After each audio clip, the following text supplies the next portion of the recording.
Baik, bismillahirrahmanirrahim. Assalamualaikum warahmatullahi wabarakatuh. Kita lanjutkan perkuliahan kita.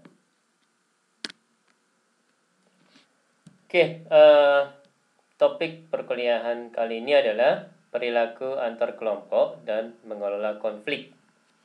Materi ini saya dapatkan dari internet dengan sumbernya adalah sebagai berikut.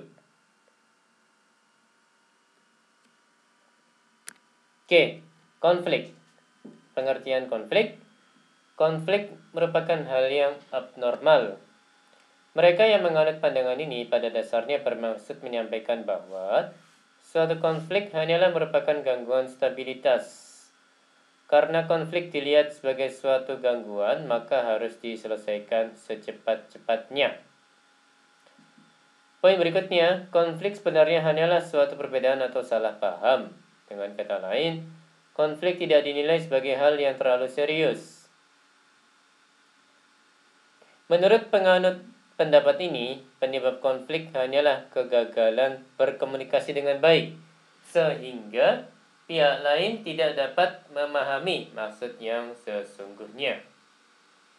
Poin berikutnya, konflik adalah gangguan yang hanya terjadi karena kelakuan orang-orang yang tidak beres. Menurut penganut pendapat ini, penyebab suatu konflik adalah ketidakberesan kejiwaan orang tertentu.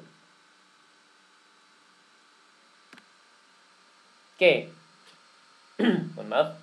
Penyebab konflik menurut Watkins ya, kalau saya tidak salah. Pertama, konflik bisa terjadi bila sekurang-kurangnya terdapat dua pihak yang secara potensial dan praktis atau operasional dapat saling menghambat. Secara potensial artinya mereka memiliki kemampuan untuk menghambat. Secara praktis atau operasional artinya kemampuan untuk menghambat bisa diwujudkan dan ada di dalam keadaan yang memungkinkan perwujudannya secara mudah. Artinya, bila kedua pihak tidak dapat menghambat atau tidak melihat pihak lain sebagai hambatan, maka konflik tidak akan terjadi.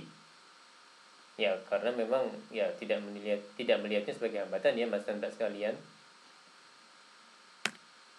Yang kedua, konflik dapat terjadi bila ada suatu sasaran yang sama-sama dikejar oleh kedua pihak, namun hanya salah satu pihak yang mungkin akan mencapainya. Persaingan ya, Mas dan Mbak ya.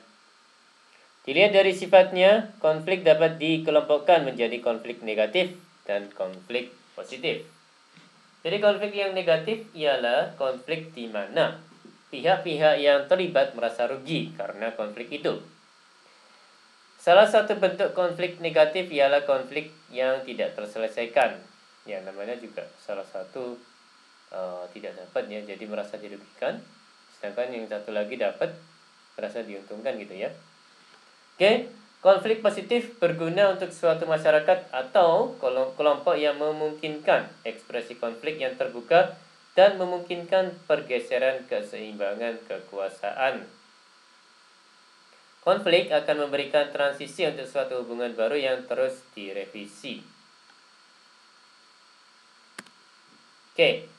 Pandangan konflik ada dua ya, Mas dan Mbak. Yang pertama functional konflik, yang kedua adalah dysfunctional konflik. Masuk yang pertama adalah menggambarkan konfrontasi antara kelompok-kelompok yang mempertinggi dan menguntungkan hasil karya organisasi. Sedangkan yang kedua, setiap konfrontasi atau interaksi apapun yang timbul di antara kelompok-kelompok yang merintangi tercapainya tujuan organisasi.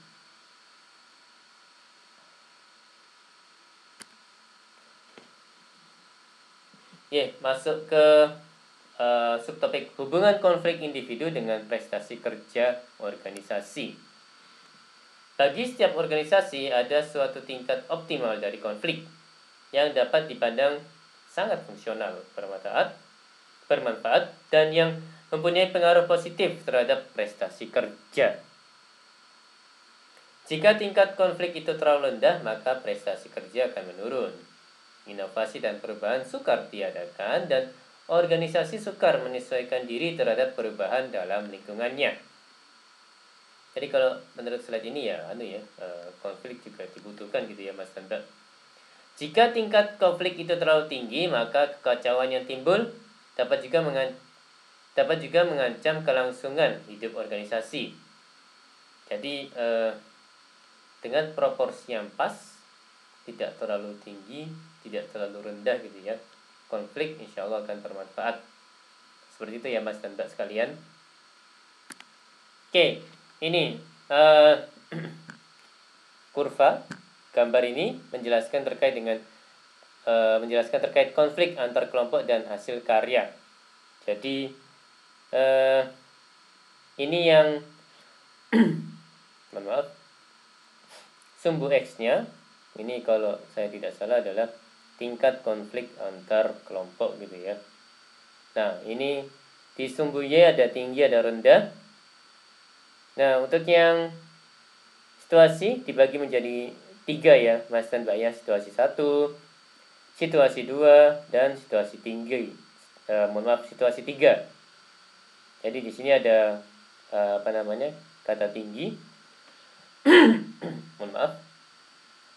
Oke, mari kita lihat penjelasannya. Oke, tingkat konflik antar kelompok. Untuk situasi 1, tingkat konfliknya rendah atau tidak ada. Dampak terhadap organisasi disfungsional. Karakteristik pada organisasi sedikit tantangan, sedikit stimulasi, kelesuan, dan stagnasi. Sedangkan tingkat prestasi rendah. Nah, bagaimana dengan situasi 2? Pada situasi 2, tingkat konflik optimal, dampak terhadap organisasi fungsional, karakteristik pada organisasi, kreativitas, dan inovasi. Tingkat prestasinya di situasi 2 ini tinggi gitu ya Mas dan Mbak ya. Dan penjelasan situasi 3 adalah tingkat konfliknya tinggi, dampak terhadap organisasi disfungsional, karakteristik pada organisasi, koordinasi sukar, kekacauan, tingkat prestasinya rendah. Seperti itu ya Mas dan Mbak sekalian. Jadi memang kalau menurut materi ini, konflik dibutuhkan pada takaran yang pas gitu ya, tidak terlalu tinggi, tidak terlalu rendah juga. Seperti itu Mas dan Mbak. Oke, masuk ke subtopik faktor penyebab konflik antar kelompok. Yang pertama, saling ketergantungan. Maaf. Saling ketergantungan dalam pekerjaan terjadi jika dua kelompok organisasi atau lebih saling membutuhkan satu sama lain dalam menyelesaikan tugas mereka. Saling ketergantungan terbagi atas 3 bagian. Yang pertama, ketergantungan yang dikelompokkan. Yang kedua, ketergantungan yang berurutan. Dan berikutnya, ketergantungan timbal balik. Oke, poin berikutnya adalah perbedaan dalam tujuan. Pada saat sub-sub unit organisasi makin dispesialisasikan, sub-sub unit tersebut sering mengembangkan tujuan yang berbeda. Arogansi sub-unit gitu ya Mas dan Mbak ya. Perbedaan tujuan tersebut dapat menimbulkan perbedaan harapan di antara anggota masing-masing unit, perbedaan dalam persepsi. Berikutnya, perbedaan persepsi.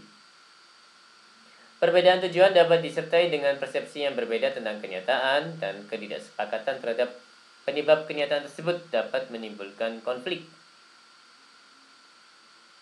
Faktor-faktor yang menyebabkan perbedaan persepsi adalah perbedaan tujuan, perbedaan horizon waktu, ketidakpastian status, dan persepsi yang tidak akurat.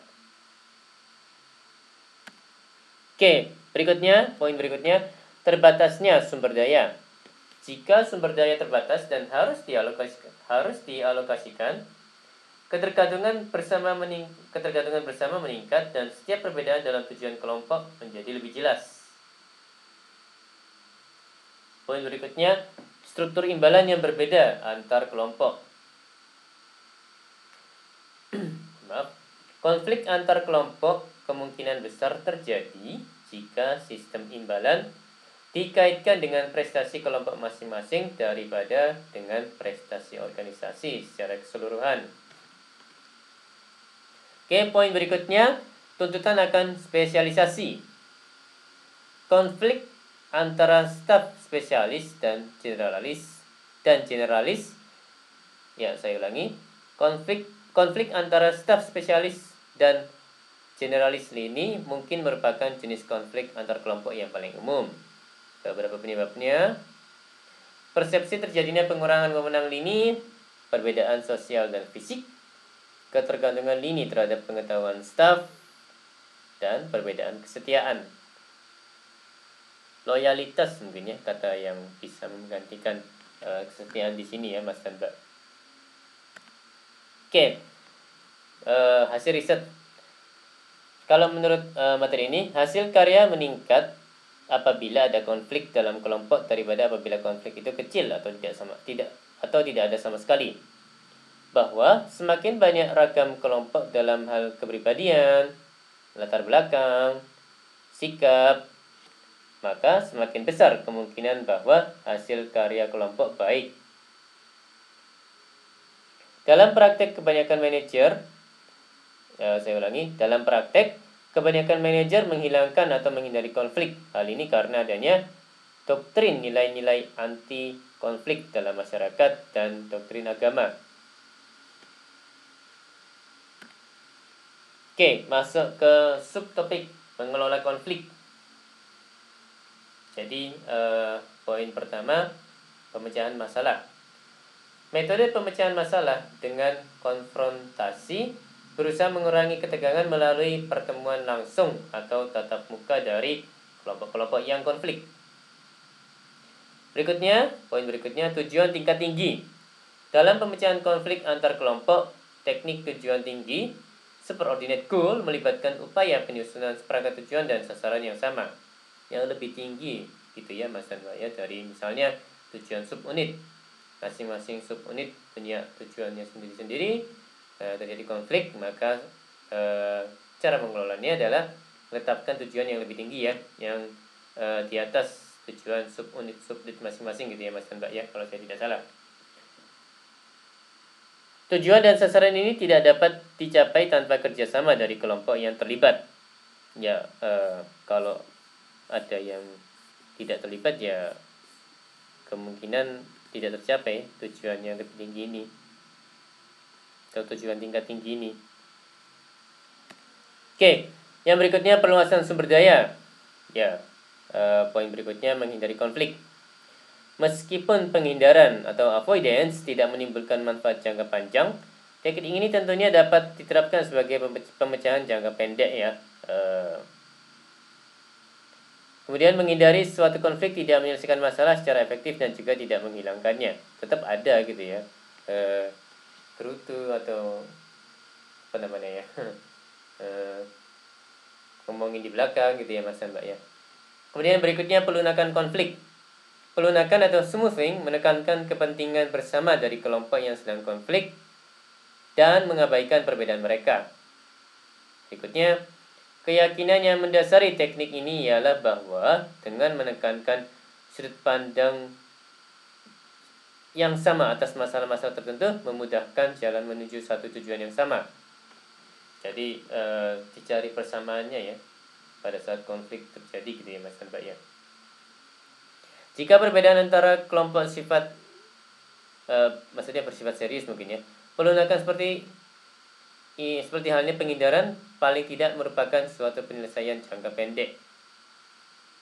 Saya ulangi, jika perbedaan antara kelompok bersifat serius, pelunakan seperti halnya penghindaran paling tidak merupakan suatu penyelesaian jangka pendek. Ya, mudah ya. Sepertinya sih tidak menghilangkan, tapi memang bisa untuk meredakan gitu ya, meredakan ketegangan, meredakan situasi. Maaf. Berikutnya, kompromi. Untuk menanggulangi konflik kelompok dengan kompromi, tidak ada pemenang atau yang kalah dan keputusan yang dicapai mungkin tidak baik bagi kelompok manapun.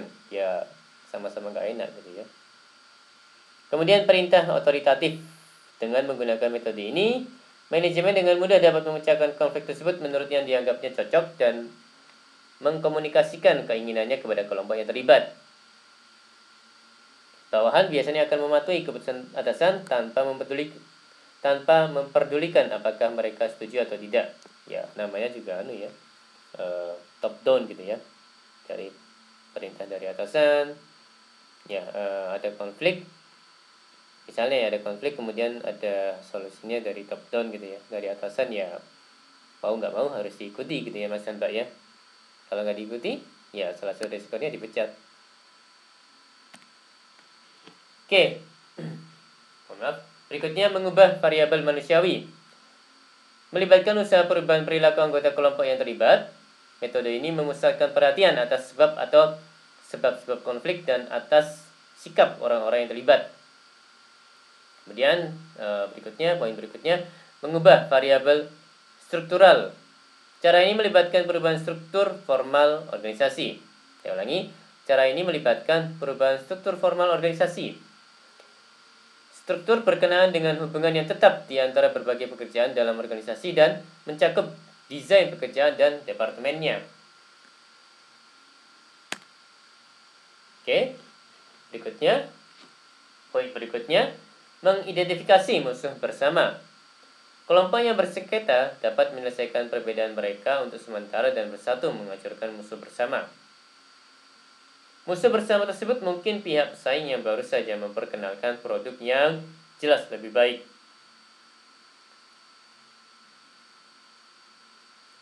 Apapun teknik yang digunakan untuk menangani konflik antar kelompok, pokok yang terpenting yang harus diperhatikan para manajer bukan saja adanya konflik itu dan memahami sebab-sebabnya, tetapi juga bagaimana mengembangkan keterampilan untuk menanganinya. Jadi ya paling efektif untuk menyelesaikan konflik, menghentikan konflik ya menyelesaikan konflik itu gitu Mas Mbak. Jadi konfliknya apa, masalahnya apa ya diselesaikan. Jadi bukan untuk dipendam gitu ya, bukan untuk diendapkan, tapi untuk diselesaikan ya sebuah masalah, sebuah konflik itu Mas Mbak.